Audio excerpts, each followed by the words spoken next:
Perkenalkan, nama saya Fitriani Tongadil dari kelas A121 Fakultas Hukum, Universitas Pembangunan Indonesia Manado. Baiklah, pada video kali ini saya akan mempresentasikan jurnal hukum saya tentang penerapan hukuman mati bagi pelaku tindak pidana terorisme ditinjau dari perspektif hukum dan HAM.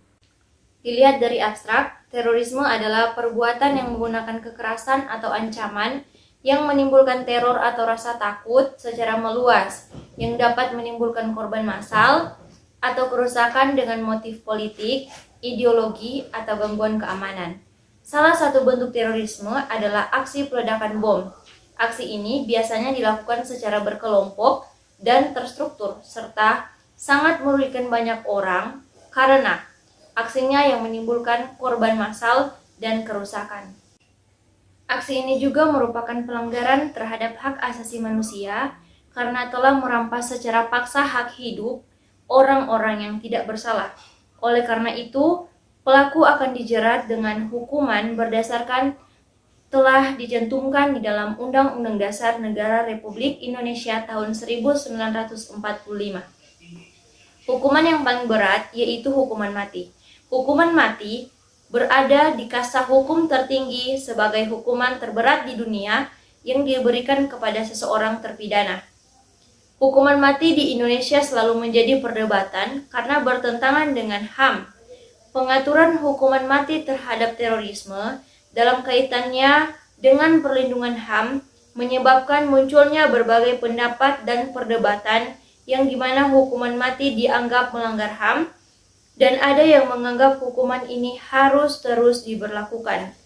Adapun penelitian ini bersumber pada data sekunder yang meliputi bahan primer, yaitu bahan-bahan hukum positif yang terdiri dari Undang-Undang Dasar Negara Republik Indonesia tahun 1945, Undang-Undang Nomor 5 tahun 2018 tentang perubahan atas Undang-Undang Nomor 15 tahun 2003 tentang penetapan Perpu Nomor 1 Tahun 2002 tentang pemberantasan tindak pidana terorisme dan Pasal 28A Undang-Undang Dasar 1945 tentang hak untuk hidup.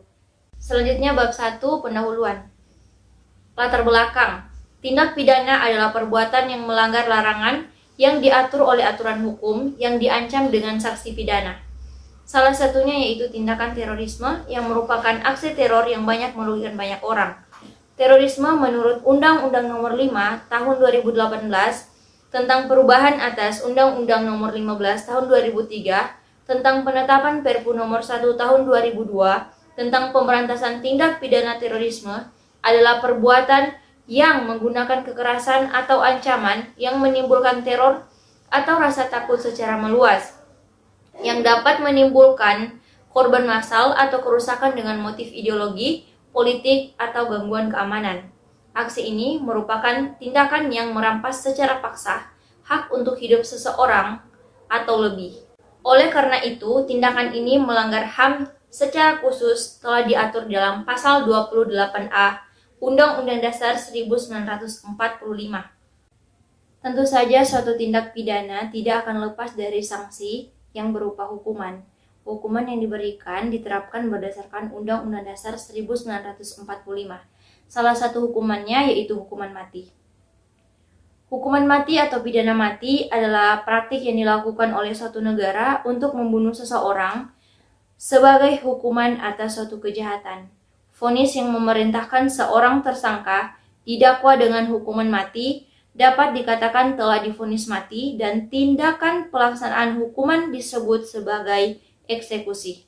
Namun, tindakan pemerintah dengan menerapkan hukuman mati bagi pelaku terorisme masih menjadi perdebatan di kalangan masyarakat.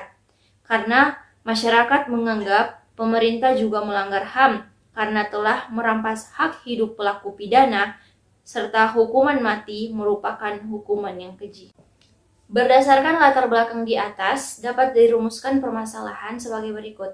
Yang pertama, bagaimana perspektif hukum dan HAM terhadap penerapan hukuman mati bagi pelaku terorisme? Dan yang kedua, apakah penerapan hukuman mati bagi pelaku terorisme tidak melanggar HAM?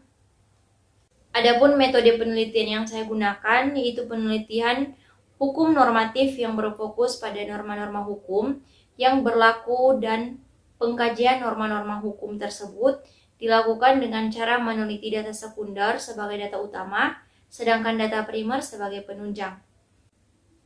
Data sekunder dalam penelitian ini bersumber dari bahan hukum primer, yaitu bahan-bahan hukum positif yang mengikat dan terdiri dari peraturan perundang-undangan, antara lain Undang-Undang Nomor 5 Tahun 2018, perubahan dari Undang-Undang Nomor 15 Tahun 2003. Di dalamnya terdapat hukuman pidana mati diatur dalam pasal 14. Yang kedua yaitu pasal 28A Undang-Undang Dasar 1945. Bahan hukum sekunder yaitu bahan yang digunakan untuk memberikan penjelasan mengenai bahan hukum primer dan terdiri dari literatur yang berisi tentang pendapat-pendapat hukum. Yang ketiga, metode pengumpulan data. Data dalam penelitian ini dikumpul dengan cara yang pertama, studi kepustakaan. Dilakukan dengan cara mempelajari, membaca, dan memahami buku-buku, peraturan perundang-undangan, dan pendapat-pendapat yang erat kaitannya dengan materi yang diteliti. Dan yang keempat, metode analisis. Data yang diperoleh dari penelitian ini diolah dan dianalisis secara deskriptif, kualitatif, yaitu semua data yang diperoleh dianalisis secara utuh sehingga terlihat adanya gambaran yang sistematis dan faktual. Setelah dianalisis, penulis menarik kesimpulan dengan menggunakan metode berpikir dedukatif, yaitu suatu pola berpikir yang mendasar pada hal-hal yang bersifat umum, kemudian ditarik kesimpulan yang bersifat khusus. Halo teman-teman, sebelum saya mengakhiri video ini, saya ingin mengajak adik-adik dan teman-teman sekalian yang ingin melanjutkan pendidikan ke jenjang perguruan tinggi untuk bergabung bersama kami di Universitas Pembangunan Indonesia Manado. Di Universitas Pembangunan Indonesia Manado terdapat 6 fakultas utama, diantaranya yaitu Fakultas Keperawatan, ada Fakultas Hukum, Fakultas Pertanian, Fakultas Teknik, Fakultas Sastra, dan juga Fakultas Ilmu Sosial dan Politik. Untuk lebih lengkapnya, silakan kunjungi link berikut.